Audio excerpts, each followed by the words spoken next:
República Dominicana cogerá fuego. La gente aquí entonces empezaba a tomarlo literal. Era figurativo, quería decir vamos a luchar, vamos a ir a las calles, vamos a hacer cosas. Eso era erizante, ver cómo la gente admiraba a Peña en la Internacional Socialista. Si la gente supiera lo que es Peña Gómez para la comunidad internacional, y mira cómo aquí lo detractan, cualquier comunicador irrespetuoso decía una cosa de él. Entonces ya eso se acabó. Ahora tiene que acusarlo por negro. 3 veces voy a tener que ganar en este país para ser presidente. Yo, en este partido, se cuentan con esta mano los amigos. Wow. O sea, tú me ves un líder como yo soy y amigos de verdad, se cuentan con estas manos. Le ofreció a sus bases la oportunidad de elegir directamente sus candidatos. Y a él mostraban una actitud y luego que no estaba, te salían con una crítica como a veces hasta ridícula de cualquier cosa que le hacía. Él sufría muchísimo. Cada vez que pasaba una cosa así, había que hacer una contingencia. ¿Qué vamos a hacer? ¿Cómo lo vamos a hacer? ¿Cómo tú vas a actuar en contra de tu propio candidato siendo tu presidente de ese partido? Mis amigos de Al Tanto, qué bueno que nos acompañan. Gracias a todos los que siguen esta plataforma. Suscríbanse, compartan y comenten este contenido, pero suscríbanse. Nos ven 5 o 10 millones de personas en esta plataforma. Entonces se han suscrito menos de 700,000. Yo quiero mi placa de oro, así que los motivo a todos a que se suscriban y apoyen este contenido de alto valor.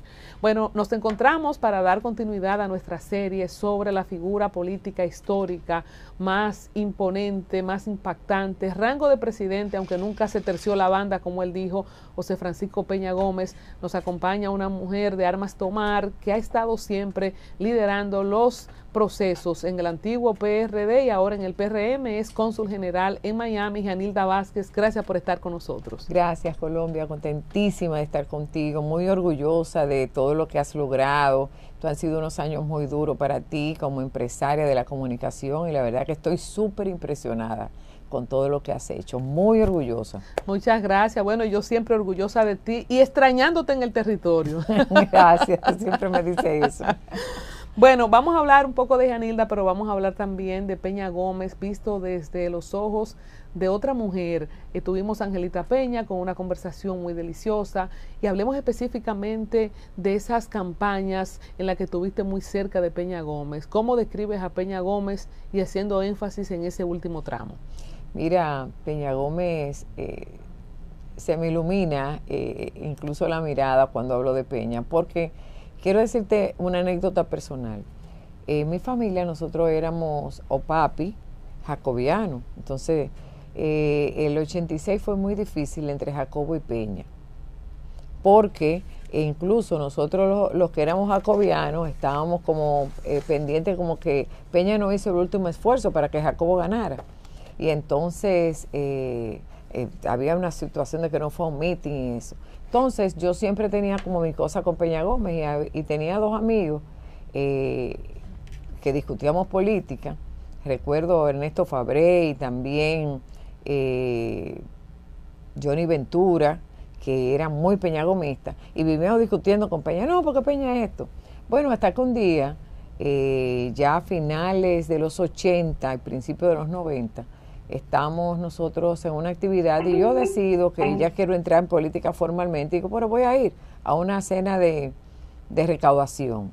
Ya yo tenía mi empresa, mis hijos, me había hecho abogada, que yo quería entrar ya a la política partidaria en ese momento, me sentí lista. Entonces era una convocatoria de Fello Suberví por el sector externo de Compromiso Nacional y era una cena con Peña Gómez. Bueno, pues yo no había conocido a Peña Gómez personalmente. Entonces, cuando yo tuve ese encuentro con Peña Gómez, fue como un clic mental que hicimos. Y como toda esa percepción que yo tenía, se disipó. Entonces, él Peña Gómez era visionario, él veía a la persona y de que tenía una conversación sabía, como entendía el potencial que podía desarrollar.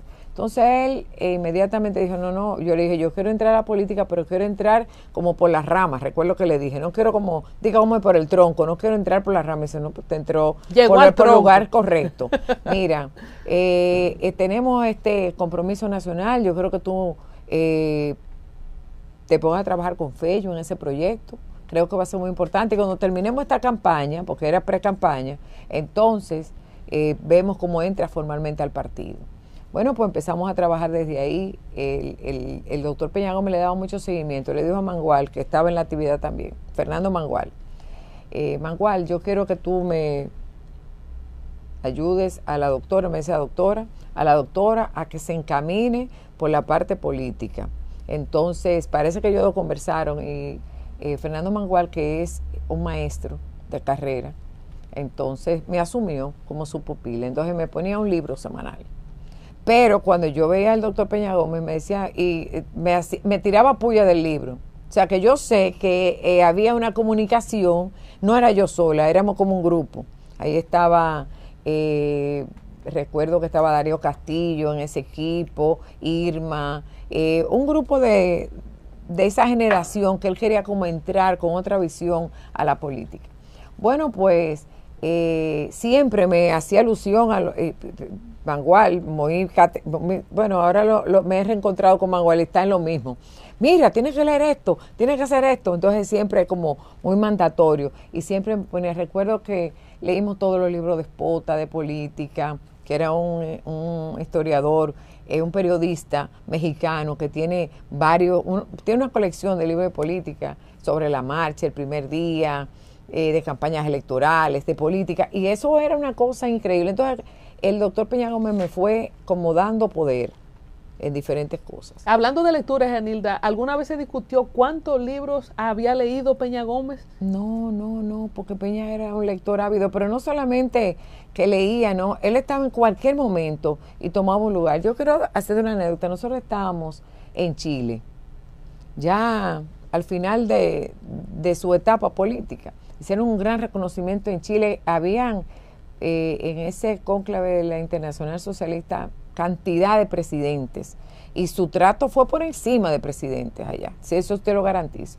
Entonces fuimos a ver la casa de Neruda y viajamos. En todo el camino fuimos en un bus, como toda la delegación. Él iba cantando, leyendo, escribía, decía cosas, se sentaba como... Él tenía un asiento y entonces como cada uno íbamos como un ratico y nosotros mismos como para poder compartir esa experiencia con... Y cuando fue a don Neruda, que él vio esa biblioteca que había, él dijo, yo quiero una cosa así como esto. Mire, la hizo en San Cristóbal, con todos sus libros, todos los regalos que había tenido internacionales. Trató de hacerlo y tomó un espacio en San Cristóbal, que después nos llamaba, mira, cómo me está quedando y tal cosa. Después con la enfermedad no pudo dar continuidad a ese sueño que él tenía como de hacer un espacio como ese que vimos allá, en donde estaban todos como expuestos, todos los regalos que se le habían hecho en toda su historia política, legados, biblioteca, todo eso, y él le gustó la idea y quiso hacerlo aquí también. Yanilda, siendo Peña Gómez discípulo de Juan Bosch, y siendo Juan Bosch la pluma que es, porque nunca mueren los artistas y los escritores, sus obras lo mantienen vivo, ¿en qué lugar tú le darías a Peña Gómez? Balaguer también, autor de letras, escribió muchas cosas. A Peña, ¿cómo lo sitúas entre esos dos astros? Mira, Peña era, digamos que no fue tan prolífero en cuanto a producción literaria como fue Juan Bosch o como fue Balaguer, que se enfocaron más en eso, porque sus años empezaron como maestro. Y a pesar de que Peña empezó como maestro, también se dedicó más a la lucha práctica. Tuvo que vencer muchos obstáculos que los otros no tuvieron que vencer. Pero a nivel intelectual, yo me refiero al margen de escribir. A nivel intelectual, Peña tenía una visión más internacional. Peña Gómez fue mucho menos local. Así yo lo veo. Peña Gómez tuvo una visión, pero además veía al Estado en una conjunción. Él decía, el sector público no puede hacerlo todo. Necesitamos la ayuda del sector privado, pero en el campo. Entonces, él creó un gobierno compartido, que esa fue su teoría. Que la gente que estábamos más cerca de él lo asumimos como propio. Yo le decía, doctor, yo le veo a usted dando conferencias de ese gobierno compartido, porque el gobierno compartido de Peña Gómez y Fernando Mangual le dio teoría a eso, o sea, escuela a ese concepto. Era cuando yo veo la ley de desarrollo, es lo mismo, son los consejos regionales en donde tienen que estar todos los gremios, las iglesias, tienen que estar. Entonces, ese cogobierno hace el plan de desarrollo a 20 años. Entonces, la ley, la Estrategia Nacional de Desarrollo, es la visión de Peña Gómez del Estado. Lamentablemente no se practica porque los consejos se hacen en teoría, no funcionan, no se reúnen. Ese es un consejo que tiene que estar liderado por el senador y la gobernadora. Entonces, Entonces, ahí entran los diputados, los alcaldes, haciendo cada uno su programa, su proyecto, sus planes de desarrollo. Entonces, dentro de ese esquema, todos somos copartícipes porque los planes yo aportó el gremio, la asociación médica, todos los gremios, el colegio de abogados, el colegio médico, son parte del consejo municipal y el consejo provincial. Y ahí entonces ese es el plan de desarrollo provincial. Ese es el deber ser, ese era el sueño de Peña Gómez. Quiero ir al Peña Gómez Internacional, me fascina, no lo viví por supuesto, la gente que vio Mundo Visión recuerda un bumper que ponían en el noticiero de Peña Gómez con un gorro, que estaba en Rusia con un abrigo enorme o en Nueva York, yo no sé, y uno se quedó con esa imagen de Peña Gómez, el tipo que iba a los países fríos. O sea, ese hombre de esa dimensión, tú lo acompañaste en algún otro viaje, cuando tú dices, aunque no era presidente, el tratamiento, te lo garantizo que era más que de un presidente. Háblame de ese Peña Gómez estando fuera, ¿qué más, qué otras experiencias tú tuviste? Mira, Peña Gómez, afortunadamente, yo tuve la oportunidad de viajar con él en varias ocasiones.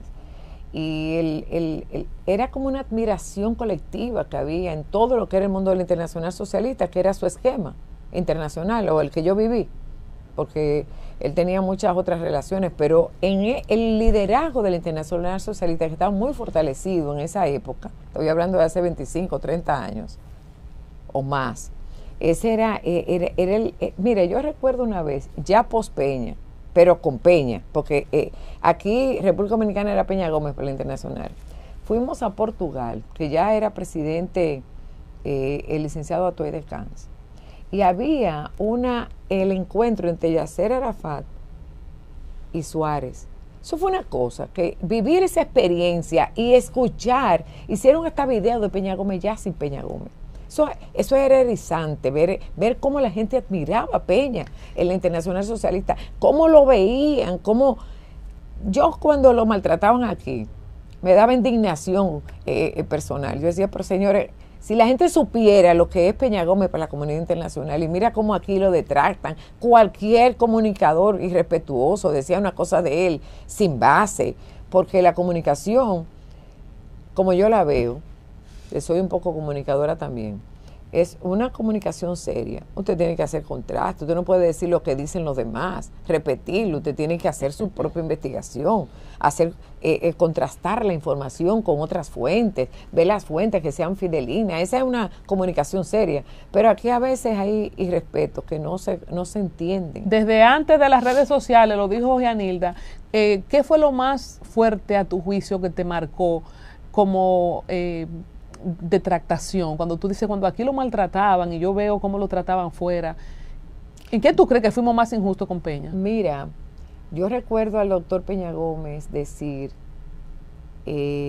cuando las elecciones que fueron arrebatadas por el doctor Joaquín Balaguer, ¿cuál de todas? Mira, con lágrimas en los ojos, decir, es increíble que yo tenga que ganar 3 veces en este país para ser presidente. 3 veces voy a tener que ganar en este país para ser presidente. Y no fue presidente. Y eso hasta me duele, porque él tenía tantos deseos de servir a su país. Era tanta su querer ser, que realmente era una cosa increíble. Entonces, incluso Peña Gómez tenía una modalidad. Él consultaba. Por ejemplo, él iba a tomar una decisión y él tenía reuniones con todos los equipos. Él se reunía con la comisión política, con el comité ejecutivo, con la dirección técnica, con las mujeres, con la juventud, con el equipo de organización, con el equipo técnico, y hacía un periplo de reuniones. Entonces en el partido habían como reuniones cada día para tratar el tema. Él cogía como esa semana de consulta y él escuchaba, y un líder que escucha, a veces te respondía, no, eso es tal cosa, pero entonces después tú veías en un resultado que asumía lo que tú habías dicho.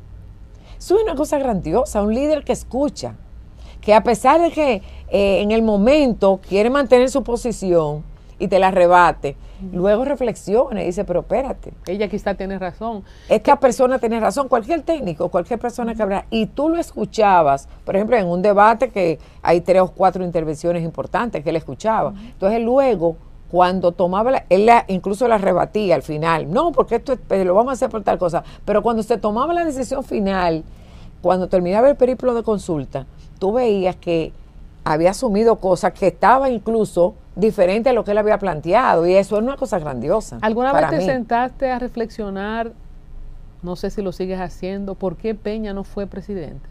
Sí, yo creo que Peña siempre, porque nosotros los que estuvimos más cerca, y tú hablabas de Angelita, él la quería muchísimo, era una persona muy cercana a Peña, porque era como un afecto, lo mismo, que veía como luces y entendía a la gente.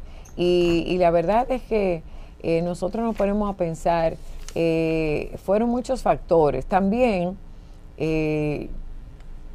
a veces, uno mismo, a pesar de que él tenía tanta, el ambiente te va como cohibiendo. Una vez Peña Gómez me dijo, y estábamos solos, mira Gianilda, mire doctora, como me decía, yo en este partido se cuentan con esta mano los amigos.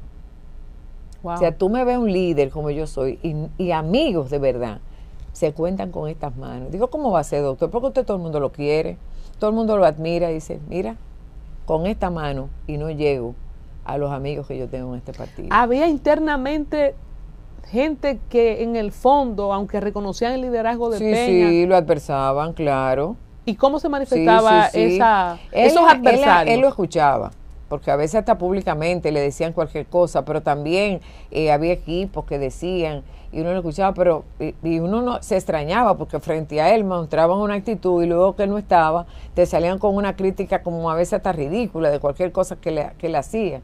Pero el liderazgo de él era más, era como, porque tú ves gente, por ejemplo, como Hugo Tolentino Díaz, que lo quería tanto, un intelectual de esa categoría, que lo valoraba tanto, o al final del día, ver al propio Atoy de Can con esa dedicación con Peña Gómez, que yo aprendí a querer a Atoy por ver cómo al final del tiempo, mira, Atoy tenía a su papá enfermo en Nueva York, y estaba más pendiente de Peña que de su propio papá, de la enfermedad de Peña. O sea, cómo acompañó sus últimos momentos.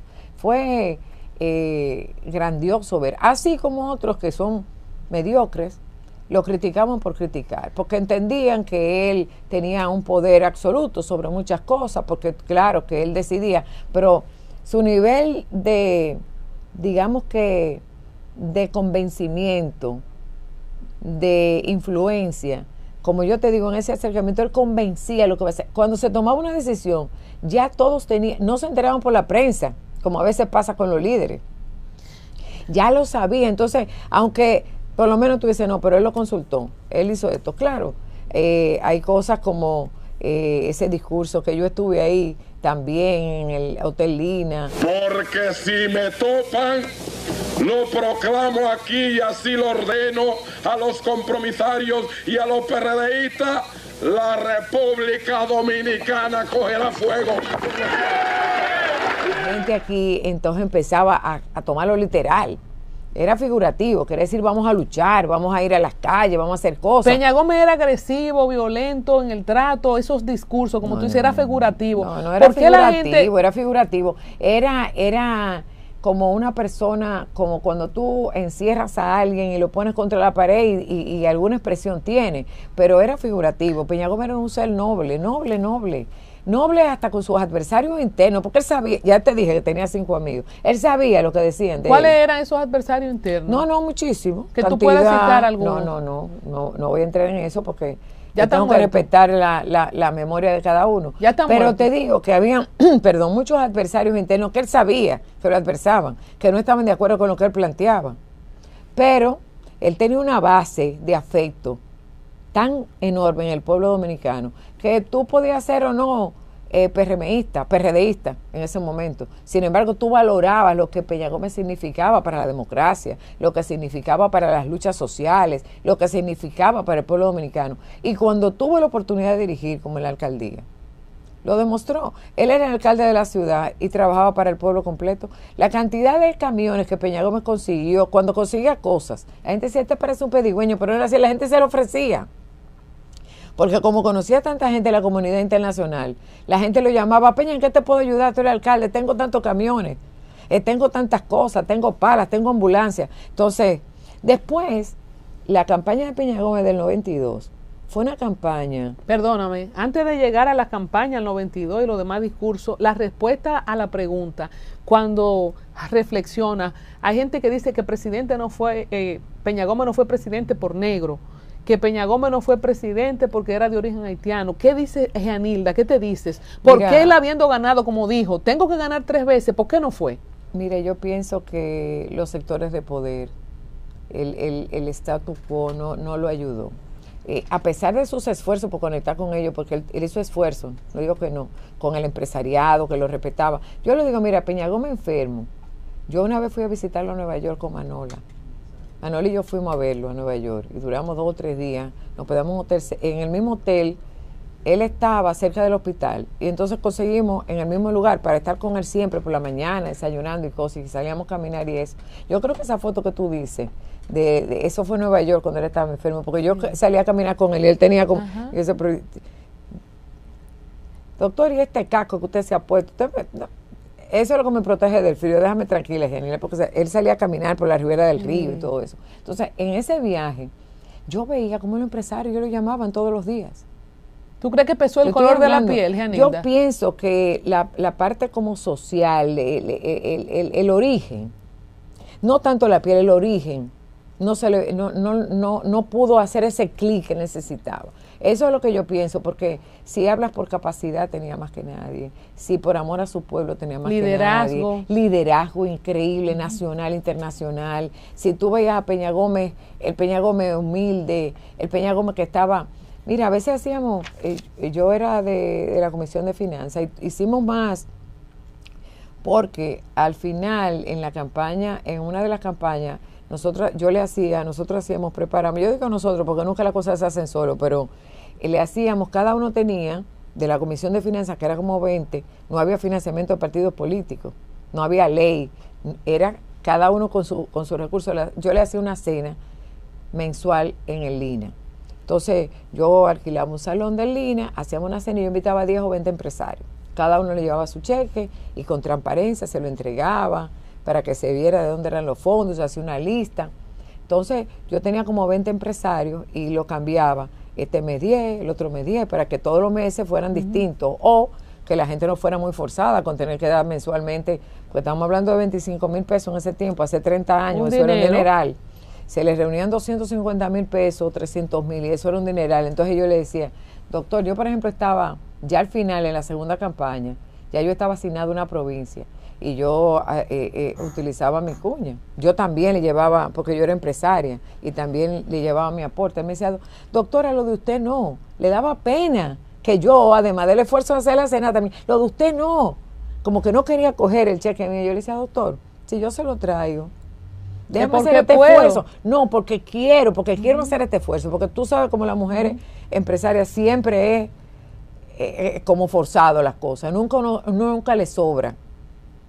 Muchachos en colegio bilingüe, niños, pues, gasto, empresa, oficina, siempre uno tiene muchas cosas que tiene que atender, pero siempre yo quería hacer ese esfuerzo. Y decía, déjeme hacer este esfuerzo, yo quiero ser parte.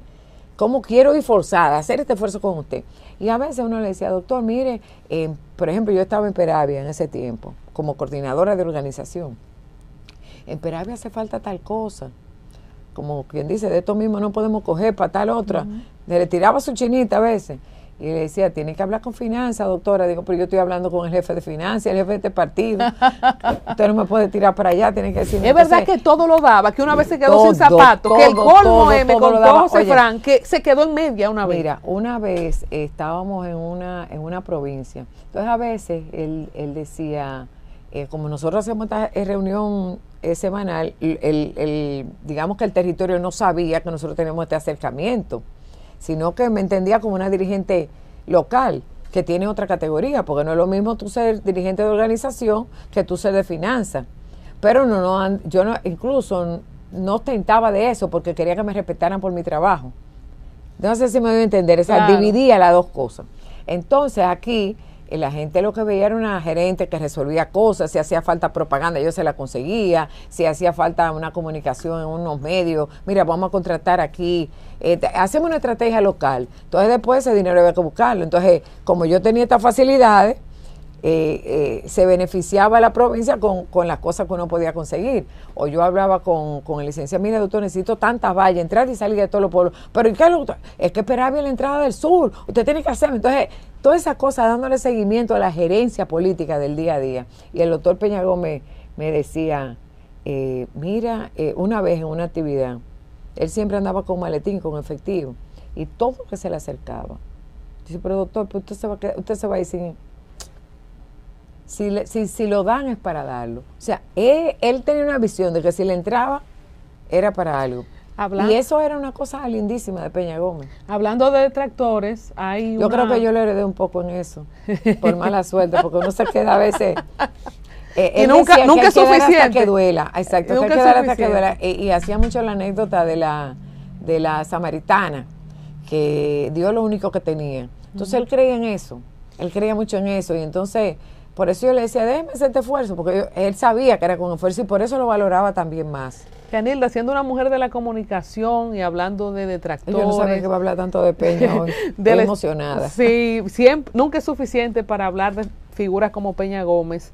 Y nosotros tenemos una serie en esta plataforma, usted puede buscar en este playlist y ver los otros episodios que tenemos.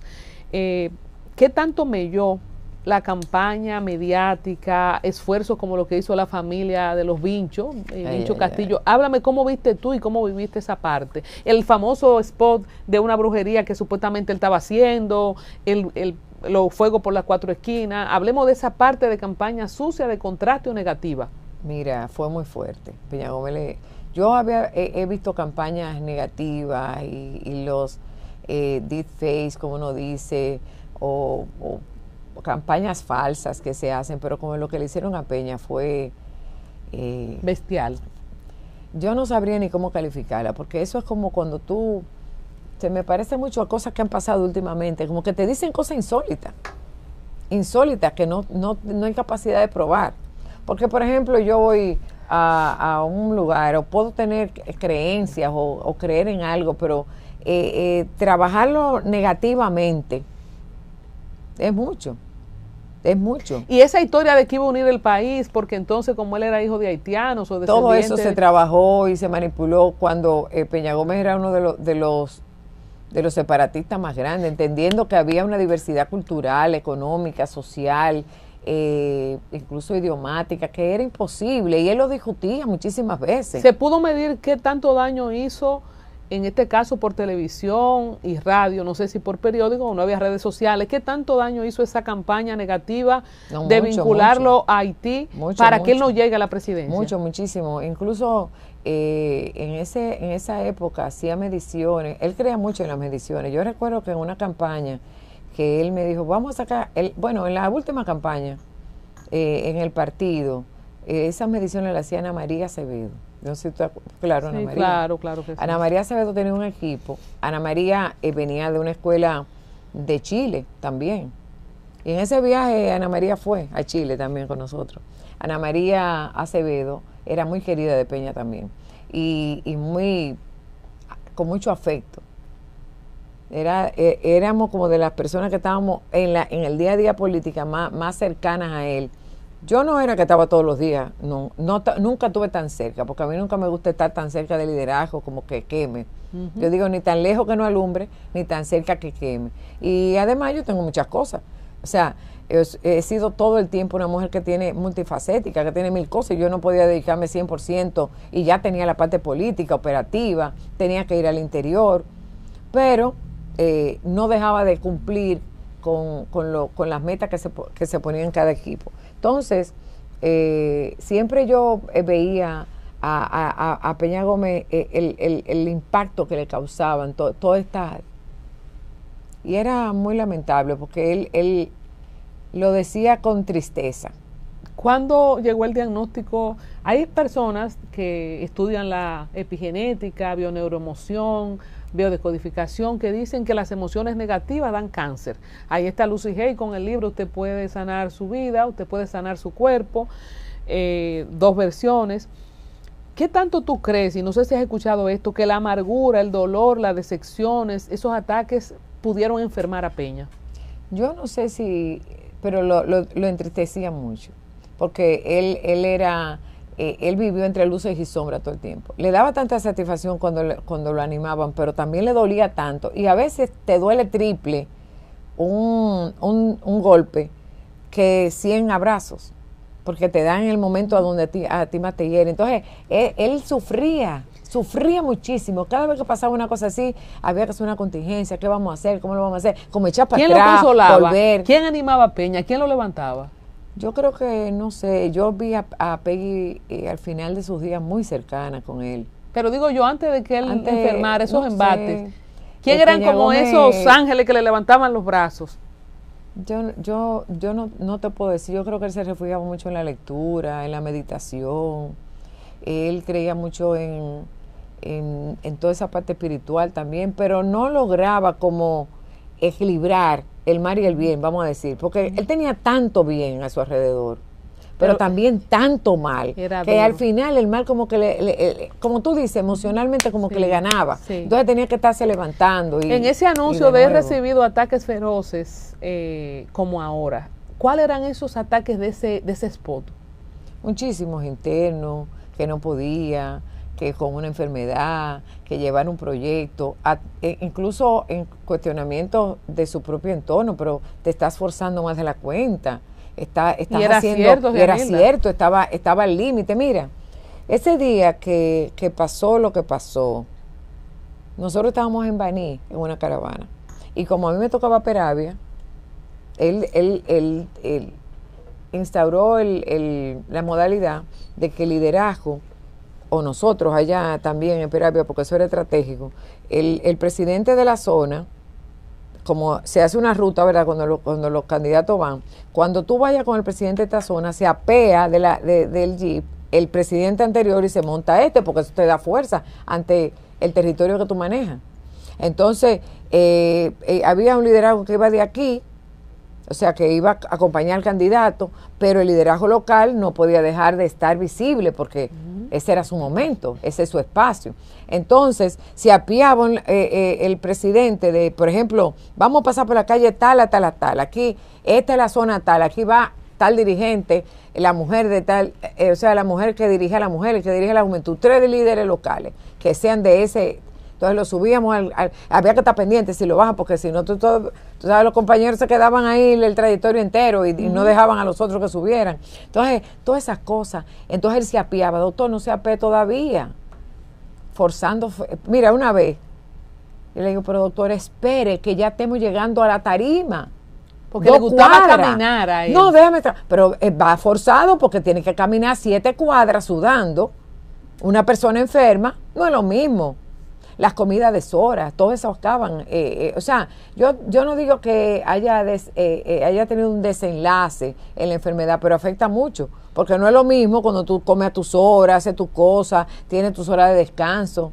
Ya que estamos en el 98, él tuvo que exponerse así para resolver un tranque, de los famosos tranques del PRD. ¿Cómo recuerdas ese proceso para evitar una división? ¿Quiénes lideraban las pugnas? ¿Y cómo él toma la decisión de autoinmolarse prácticamente? Mira, eso fue una lucha, al final, que era la alcaldía de nuevo. ¿Tú lo recuerdas? Era una lucha entre Eligio y Miguel Vargas, no sé si lo recuerdas. Era un conflicto porque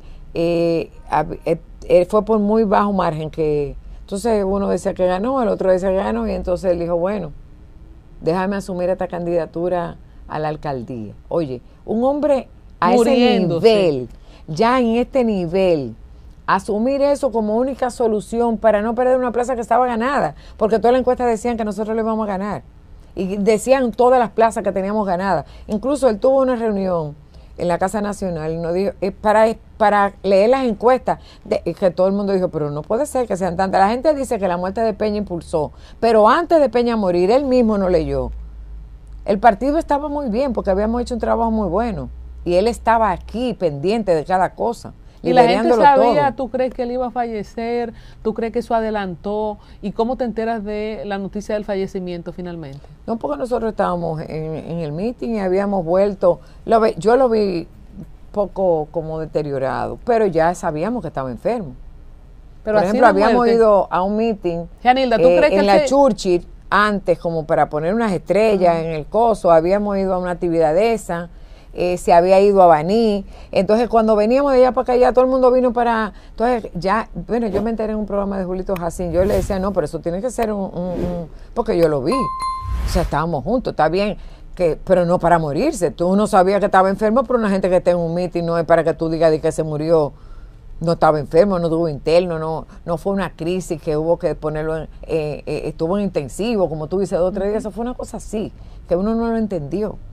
Ahora, yo digo que murió como mueren los grandes, con las botas puestas. Fue un guerrero hasta el último minuto. ¿Tú crees que valió la pena ese sacrificio si de todos modos lo que él tanto quiso evitar posteriormente sucedió? Para algunos la división del PRD es la herida más profunda en la partidocracia dominicana. Él no lo vio, pero sucedió. Entonces, ¿valió la pena? Pero yo creo que, mira, pienso que Peña Gómez debió haber sido presidente de este país. Eso es una deuda como que el país siempre va a tener con Peña y con su figura. Debió de haberse le dado la oportunidad de gobernar después de tanto esfuerzo. Pero sí te digo que la división del PRD fue para rescatar a Peña. Todo lo contrario de lo que la gente piensa. Peña Gómez se había olvidado en el viejo PRD. Peña Gómez ya no era, por lo menos en la práctica, porque tú puedes decir y cantar, hacer un minuto de aplauso a Peña y hablar de Peña 20 veces y ser todo lo contrario de lo que Peña era en la práctica, ¿entiendes? Peña Gómez era el hombre más democrático. Yo te estoy diciendo cómo él consultaba a todos los equipos, cómo él convencía. Él no podía hacer algo sin que todo el mundo no estuviera como de acuerdo antes de hacerlo. O sea que entonces, ¿tú crees que con esa división Peña Gómez se reivindica? Por se ejemplo, reivindica la figura de Peña y se ha demostrado en el PRM que el PRM es más cercano que lo que era el PRD ya que teníamos. Porque yo era la secretaria de organización del PRD y yo no pude hacer ningún plan de lo que tenía diseñado porque la estructura no me lo permitía. ¿Tú crees que fue secuestrado finalmente el PRD? Sí, 100%. Te lo digo que estuve ahí, porque es que yo era, óyeme, en ese momento habían 3 posiciones. La presidencia, la Secretaría General que la tenía Orlando y la Secretaría de Organización que la tenía yo. En el momento que se produce la división. Entonces, cuando tú eres institucional y tú tienes un candidato que ganó y que ya está reconocido por la Junta Central Electoral, porque fue un evento que fue dirigido por eso, y la comunidad internacional y nacional lo acepta, ¿cómo tú vas a actuar en contra de tu propio candidato siendo tú presidente de ese partido? Pero, eso es una cosa que yo nunca entendí. Pero Peña amaba esos símbolos, ese hacho. Sí, pero ese color blanco. Nosotros tratamos de mantener toda la esencia de Peña en el nuevo PRD, como yo digo, que es el PRM. ¿Y tú crees que Peña estaría orgulloso entonces? Yo pienso que al vernos y los éxitos que hemos tenido, éxitos que solamente él pudo lograr en su momento, en el 78, estando él ahí, que fue el que impulsó que ganáramos, y ver cómo nosotros hemos logrado tener la cantidad que tenemos en el Congreso, los 2 últimos eventos, luego de la separación, hacen que valga la pena, porque al final del día los resultados son lo que te dicen. Y además tener una gestión valorada por la comunidad internacional. Ya que mencionaste el 78, vamos a devolvernos un poquito, Yanilda, y vamos a hacerlo desde el 90 y desde el 96, a propósito del Pacto por la Democracia, del camino malo que decía Balaguer, de la figura de Balaguer. Viviste esos procesos de cerca. Cuéntame un poco tu experiencia, y cómo te sorprendió la negociación de Peña de dejar a Balaguer 2 años y no querer aceptar los 2 años de él. ¿Cómo fue que se dejó engañar de esa manera? Porque si es que ninguno do. Eso fue muy triste para nosotros, porque nosotros nos veíamos, mira, en esas elecciones, eso fue una cosa tan grande. Yo te digo que estaba en Peravia.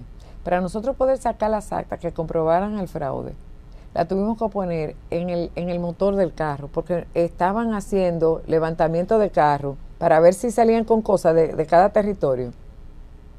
Me recuerdo que creo que Macorís, o no sé quién estaba dirigiendo como esa parte de allá, y te paraban Y tuvimos que ponerlo como, en vez de en el baúl, adelante, para que todas las actas pudieran venir de allá. Y así fue que recopilamos todas las pruebas para eso. Wow. Fue muy fuerte recopilar las pruebas que obligaran a Balaguer a admitir que había pasado una irregularidad de este nivel. Siempre los fraudes se armaban, porque él tenía su estructura de fraude montada.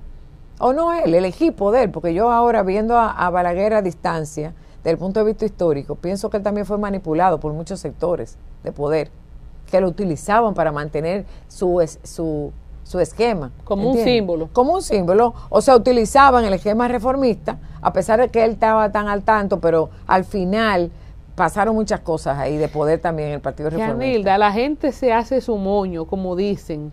Lo dejaron con el moño hecho, la gente se manda a hacer su traje. ¿Ustedes estaban seguros que iban para el gobierno? Sí, 100%. Porque, como tú dijiste, las encuestas no era solamente esperar los resultados, todo el mundo sabe si va a ganar o va a perder antes del día D.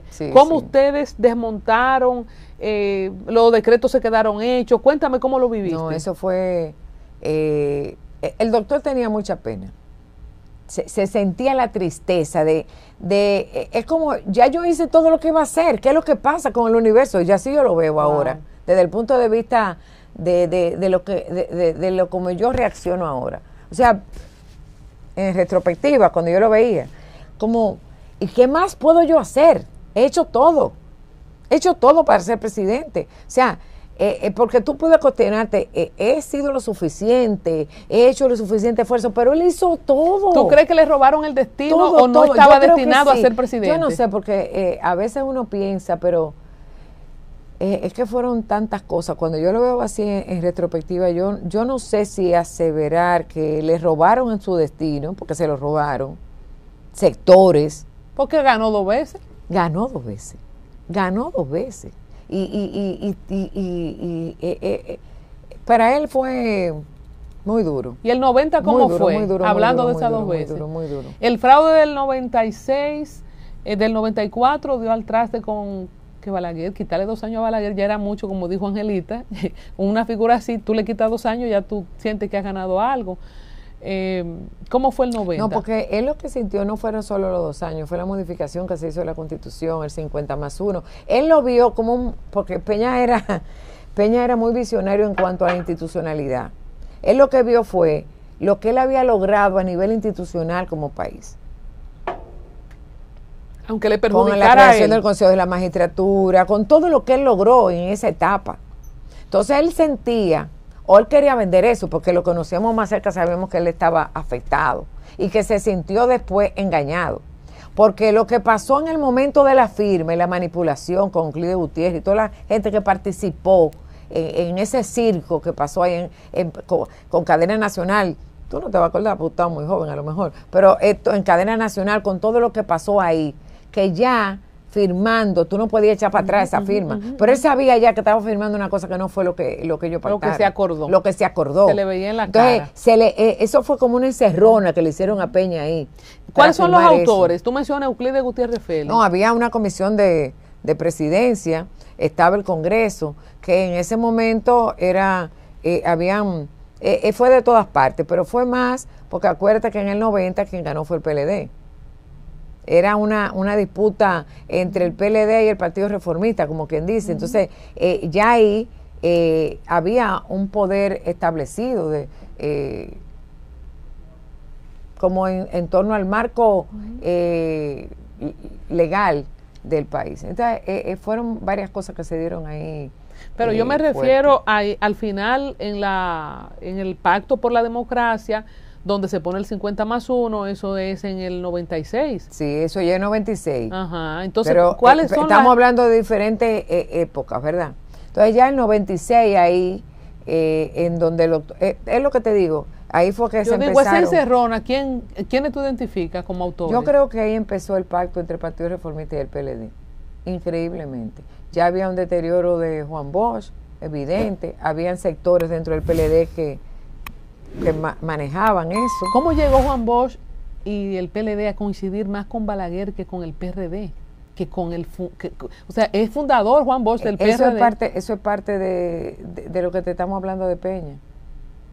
Porque tú sabes lo que es pactar. O sea, es que yo te estoy hablando que la diferencia en votos fue de más de un 20%. Si no se une, no hay manera de que Peña Gómez no fuera el presidente. Sin ese pacto entre el Partido Reformista y el PLD. No hay manera, no hay manera. Incluso el propio Balaguer después reconoció que fue un error. ¿Tú te acuerdas cuando...? Mi sombrero no lo presto 2 veces. No, y que Y el otra Partido más fuerte. Reformista no come solo. y lo de del cajón. Ah, sí. Ajá, que ese fue más fuerte todavía. Evidenciando que yo creo que al final el doctor Balaguer murió triste también porque no le permitió a Peña llegar. Y si hay alguien que tuvo responsabilidad en eso fue Balaguer. Si yo tuviera que decir que alguien fue que articuló en contra de Peña, lo diría con mucha propiedad. Porque al final del día, la oportunidad real que Peña tuvo de ser presidente fue en el 96 y quien se la arrebató fue él. Más incluso que cuando compitió con Balaguer. Pero Balaguer nunca le perdonó a Peña esos 2 años. Y entonces ya en el 96, cuando, o fue al revés, no sé, porque fue como que estoy perdida con los años. Sí, así, en el 94 es que se dan las elecciones que Balaguer reconoce y cede 2 años, entonces Peña le quitó esos 2 años y en retaliación... En retaliación nunca le perdonó eso. Pero que no se lo perdonó a quién, si el culpable fue él. Si usted le está quitando del principio, entonces te quité 2 veces.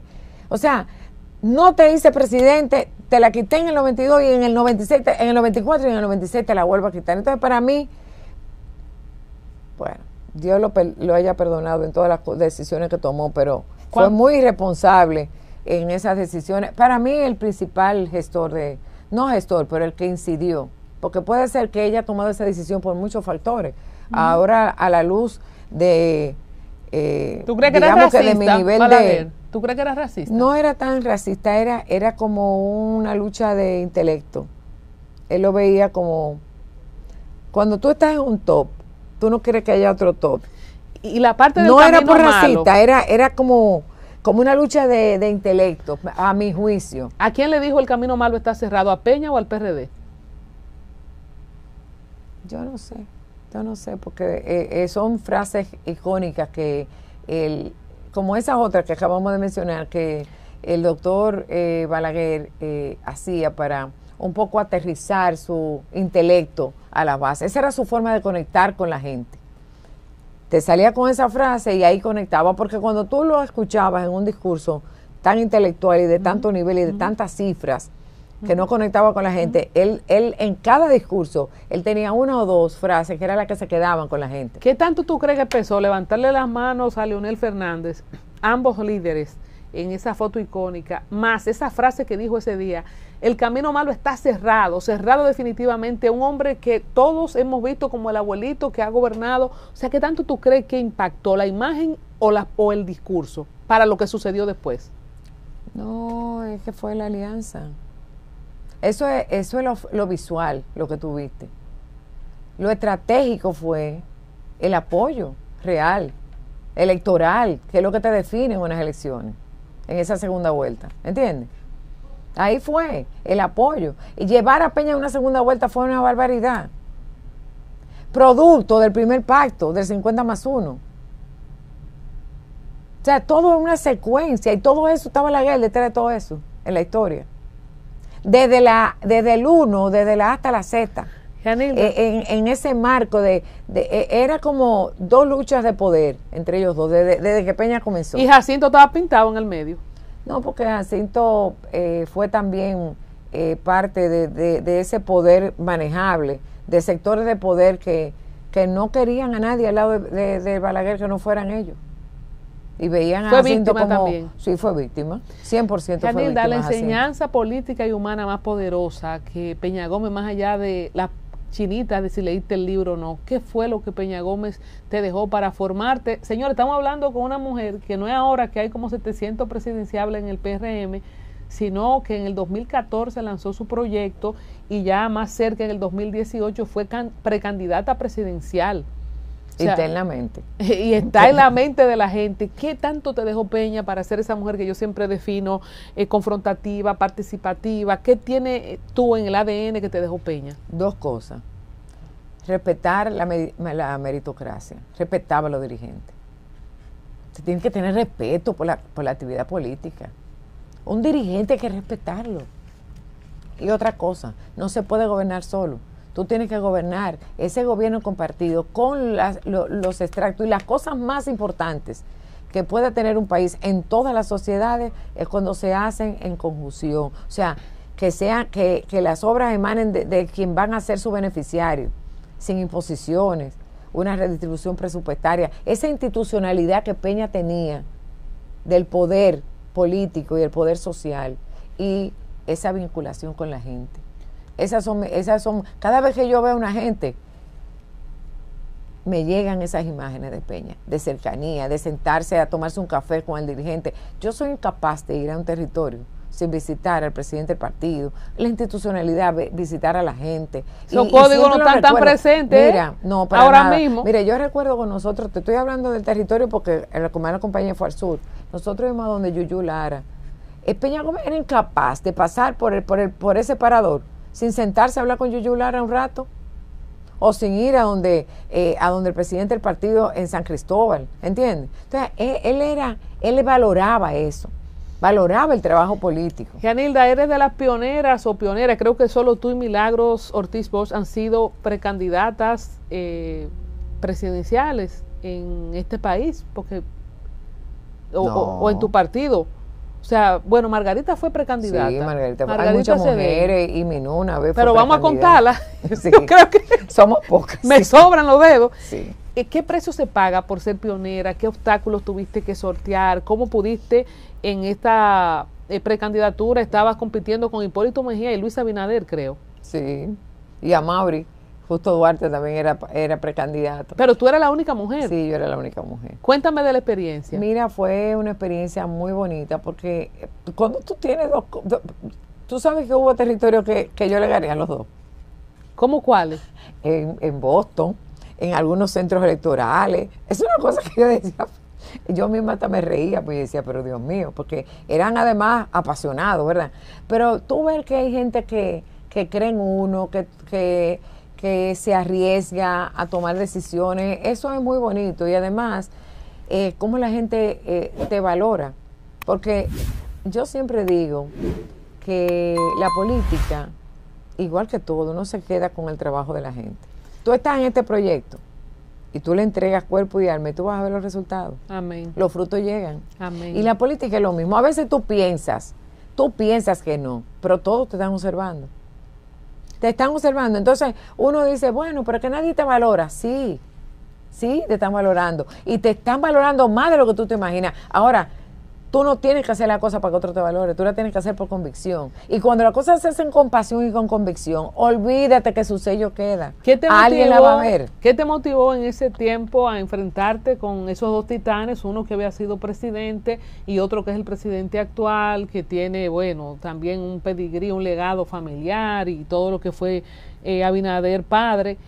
¿Qué te motivó en ese tiempo y por qué ahora, dentro de todo lo presidenciable que uno está viendo, la guerra de encuesta, los escalerazos el 27 de febrero, no tenemos a una gente? Yo estoy loca por tener una mujer en una candidatura y una mujer presidenta, lo digo abiertamente, la que se lance y lo consiga, estoy combinada a apoyarla. ¿Por qué ahora no estás más cercana en esa carrera? Estamos en una posición de... Vamos a decir que yo no digo que de relevo, porque el relevo en el buen sentido de la palabra, cuando tú estás en una carrera de relevo, cada jugador juega un papel, pero todos son importantes. El que hace la primera etapa tiene que llegarte en el momento, porque si no, tú no llegas a la segunda. Tú le pasas y releva. Son como 3 jugadores, por ejemplo, los 400 metros de relevo son relevo. Entonces, en política pasa eso. Hay momentos en donde tú tienes que, por tu propia convicción, entender que hay otro jugador que también tiene que jugar su papel. Entonces yo creo que un poco en esta etapa entendí eso. El PRM, yo jugué un papel cuando se inició. Tú fuiste secretaria de organización. Yo fui presidenta en funciones, la primera presidenta en funciones del PRM nuevo. Ahora, ese PRM entró con 2 fuerzas políticas. Y yo tendría como una tercera fuercita, vamos a decir, allá. Entonces, esas 2 fuerzas te arropan. Entonces, cuando tú tienes como dos titanes así, sacar la cabeza no es fácil. Entonces, tendría que haberme ido con uno o con el otro.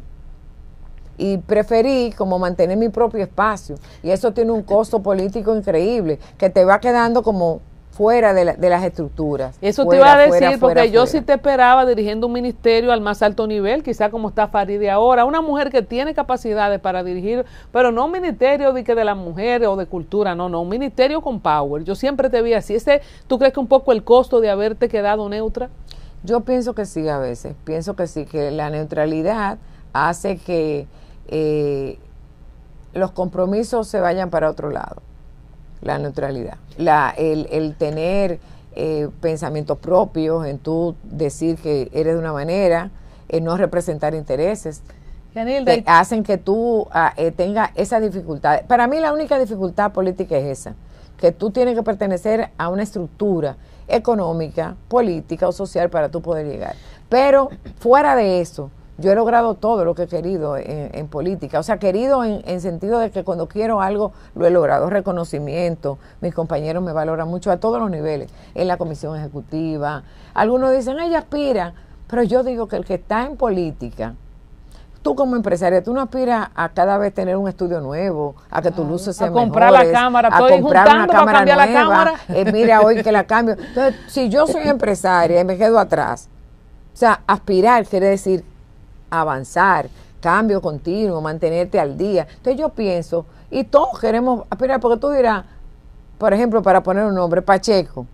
Entonces, si tú tienes toda la vida en política, porque has aspirado todo el tiempo a algo, porque claro. por eso tú estás. Claro. Lo mismo que todos los actores sociales. Janila, te voy a hablar aquí de todos los presidenciables y todos han tenido una carrera dilatada que no es de un solo periodo. Te voy a contar algo que me pasa a mí, y yo que los entrevisté a todos ustedes en ese tramo 2015, 2020, todos desfilaban por Teleradio América, donde yo estaba, en Al Tanto, en Diálogo Urgente, en Nuestra Opinión. Y entonces yo veo gente gobernando y usufructuando y a veces hasta malversando. Y yo digo, wow, pero uno no sabe para quién trabaja, porque yo vi tanta gente del PRM que fundó el PRM, que dejó el forro, o que no tienen nada, o que están afuereados, o tienen un puesto ahí que yo entiendo. Entonces tú ves gente que se cruzó de hoy para mañana, o que era del PLD, o de familias relacionadas al PLD que también estaban gobernando, ¡pam! Y cayeron parados en el gobierno del PRM. Eso es una impresión mía que yo tengo, y a veces veo nombramiento, el presidente cambia y pone aliado hasta de partido pequeño, que yo no sé, él sabrá porque él es el presidente. Y yo digo, pero ven, acá hay una cantidad de gente emblemática del PRD que se fue al PRM y formó el PRM, y yo como que no veo que lo toman en cuenta. Mira, hay gente dichosa. Yo te voy a decir una cosa, y una reflexión, yo creo que dentro de la madurez política que yo tengo a este nivel de mi vida. Y yo creo que una reflexión casi como ser humano, nadie llega solo. Y no es verdad que ningún partido llega solo, ni nosotros que somos el mayor. Estoy hablando por encuesta. Nunca hemos llegado solo. Entonces tú puedes tener mucha gente y muchos dirigentes, pero si tú no haces alianzas estratégicas, y si tú vas a querer volver, el presidente ganó porque cumplió, y el presidente le cumplió a todo el mundo. ¿Tú crees que le ha cumplido a la base del PRM? Bueno, las bases, mira qué es lo que pasa con nosotros, los políticos. Los políticos, y tú lo ves a todos los niveles. ¿Tú crees que Paliza está donde quiere estar? Y es un ministro de primera línea. No, él quiere otra cosa. Él tenía otras expectativas. Tú te crees expectativas. Claro que todos queremos ser, qué sé yo, presidente de la República, porque también tenemos un partido tan democrático que todos queremos ser iguales a todos. El presidente sabe que todos queremos opinar y saber más que él y definirle. Mire, usted tiene que hacer esto, presidente. Yo fuera usted hiciera tal cosa, pero no es lo mismo. Tú estás dirigiendo tu empresa aquí, que tú de lejos. Tú eres la que sabe cuándo tiene que pagar la nómina y cuánto empleado tiene y quién te cumple y quién no. Entonces el presidente de la República tiene que, como buen padre de familia, tiene que vernos a todos, y ya no es presidente solo de los PRMistas.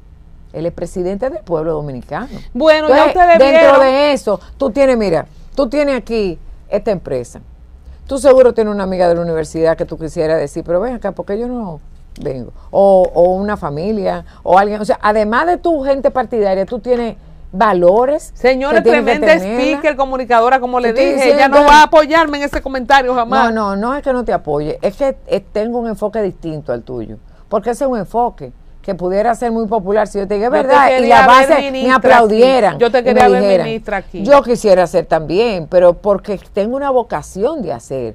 No porque tú digas de privilegio, ni la mira del poder, no, porque tengo un compromiso. Y como luché tanto por llegar, para que nosotros llegáramos al poder, quiero ser parte de lo bonito que se está haciendo. Para que ayude al presidente también. Para ayudarlo, no, para ser parte, porque el presidente, mira, los presidentes no necesitan ayuda, eso es mentira.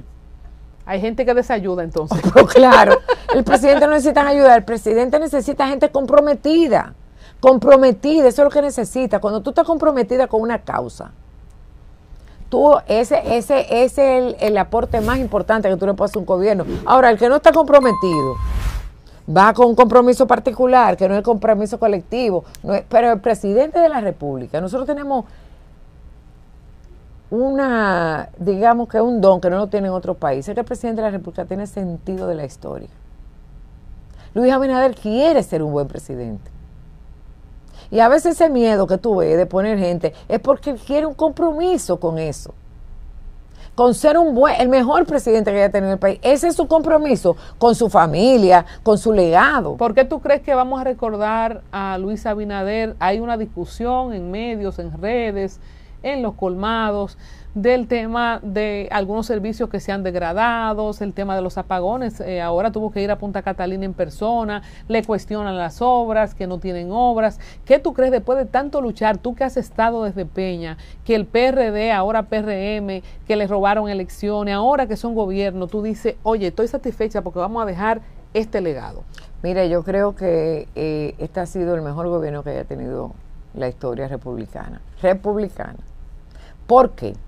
Porque hay una distribución del presupuesto, porque hay obras en los territorios, porque se está utilizando. Mira, cuando nosotros llegamos al gobierno, el presidente no le importó si el alcalde era del PLD o era de la Fuerza del Pueblo. Pero dicen que eran para comprar los alcaldes, que se llevaron todos los alcaldes. Es verdad. Lo que pasa es que cuando nosotros entramos al Palacio, hay alcaldes PLDistas que nunca habían ido al Palacio, que nosotros lo llevamos a la asamblea.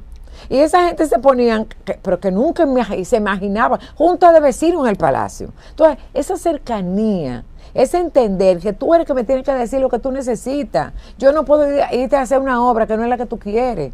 Dime que tú necesitas. Y cogíamos 10 obras. De estas 10, después yo iba. ¿Cuál era más importante para ustedes? No, esto y esto. Entonces, enfocarnos en eso y entregártela. ¿Por qué recordaremos? Esas son cosas que valoran muchísimo. ¿Por qué recordaremos el gobierno del PRM según tu Primero, compromiso? de mi punto, un gobierno que trabajó por la institucionalidad, para dejar un país institucionalizado, desprendiéndose, aún en mayoría, de privilegios. De privilegios que él tendría y de perpetuidad que él le pudiera hacer por la institucionalidad. Y segundo, descentralización presupuestaria, enfoque en crecimiento económico y en empleo. Yo creo que esas son las principales cosas.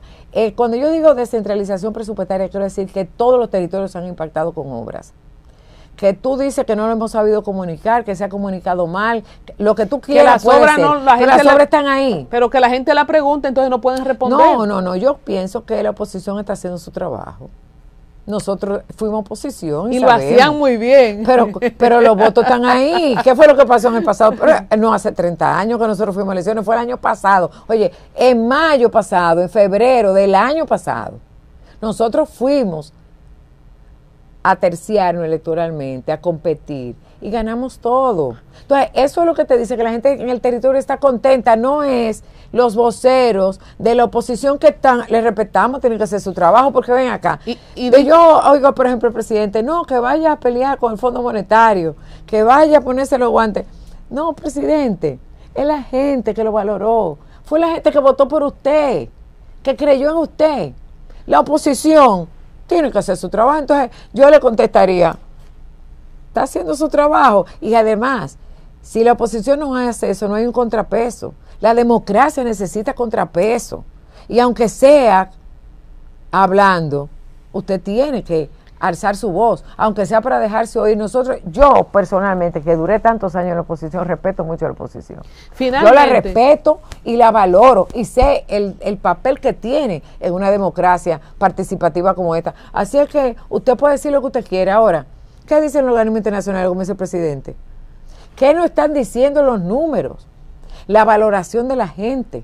Eso es lo importante. Como el presidente se está llevando de eso, yo creo que tiene que sentirse muy satisfecho con lo que ha hecho. Ahora, claro que uno quisiera, con una expectativa, estar en otra posición. Todos queremos estar en otro. Yo creo que excepto el presidente de la República, todos los PRMistas quisieran estar en otro lugar. Cuando viene a ver hasta él, quisiera otra posición. Mira, te lo juro, todos quisiéramos estar en otro lugar porque uno tiene expectativa, uno quiere hacer más, quiere estar más cerca, quiere más visibilización, quiere esto, quiere aquello. Pero yo creo que todos hemos hecho un gran esfuerzo por seguir los lineamientos de tener un gobierno cercano. El presidente ha sido muy enfático. Mira, siendo ministra, yo voy a decir una cosa que yo creo que nadie le ha dicho. El presidente decía, óigame, nosotros tenemos muchos enemigos, todo nos está mirando. Si usted, yo no voy a decirle a ustedes lo que tienen que hacer, todo el mundo sabe lo que tienen que hacer. Ahora, como que dice conmigo, no cuenten si usted hizo una locura. Yo no voy a ser parte. El que se equivocó es un riesgo personal. Y lo ha cumplido. Y lo ha cumplido. Entonces, eso para mí es lo más grande que ha pasado aquí. Porque yo no digo, este es amigo mío, o este es de mi equipo. No. Este me canchanchan. No.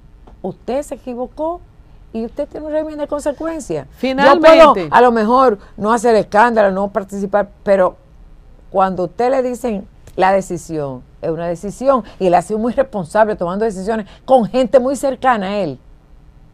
Pero súper, y si la gente no ve eso, ¿qué más puede hacer el presidente? Bueno. Que yo lo encuentro que ha sido un presidente ejemplar en muchos sentidos. El presidente ha partido gente que uno nunca se imaginó. Finalmente, entonces, dado lo que tú estás diciendo... Yo digo que no fue el presidente, que fueron a lo mejor sus propias actuaciones, o no entender por dónde iba el presidente. Pero también, como dijo Milagro Germán, hay gente que te está respirando en el cocote y que tampoco no fue que, fulano se equivocó, hay que ver qué cosas le tendieron abajo. Dijo Faride que de su propio partido ella tiene gente que la detracta, lo dijo ella, que tú le puedes discutir cualquier cosa, pero de que dice las cosas como son, la dice. O sea que a veces hay funcionarios que yo sé que intereses internos lo han hecho saltar del cargo. Yo no me compro nada más que fue que se equivocaron. Eso a título mío.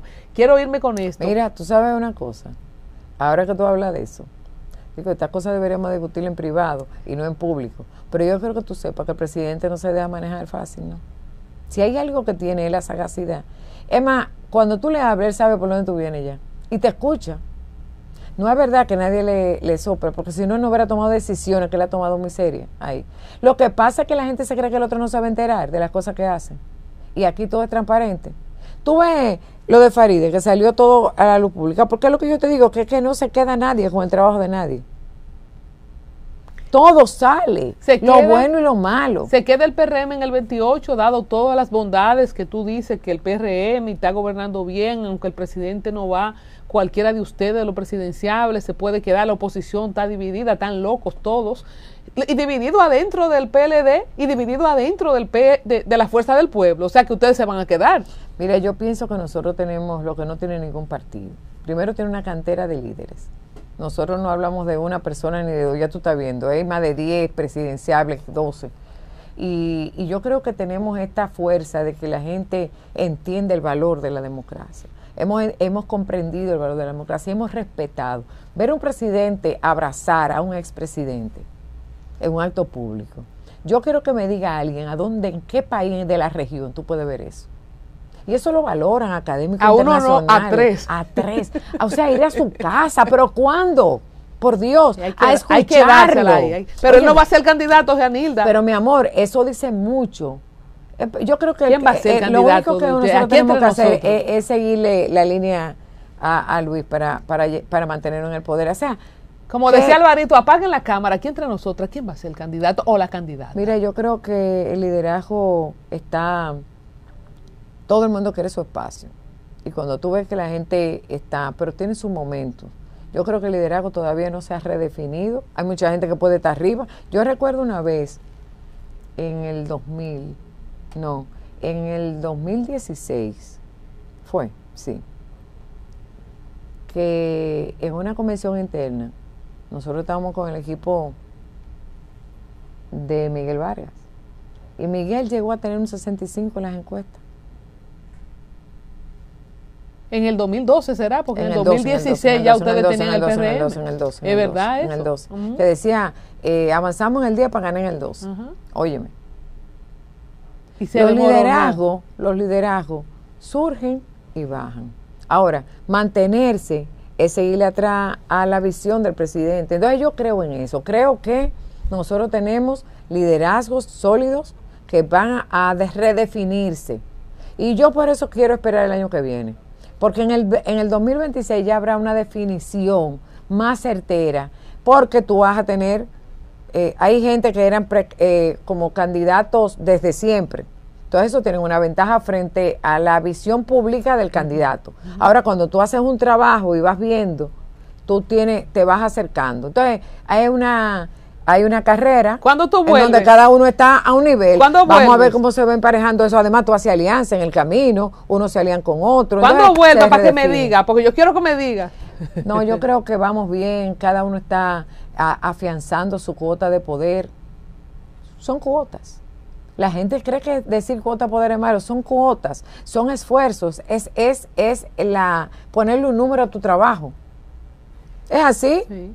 Es ponerle un número a tu trabajo. Eso es lo que hacen las encuestas, te dan una valoración de qué la gente está pensando con respecto a lo que tú estás haciendo. Entonces, que tú vayas creciendo, que tú salgas con un -1 y ya tengan 1, quiere decir que tú has avanzado en tu trabajo, que tengan 2, que tengan 3, y que luego se armen alianzas.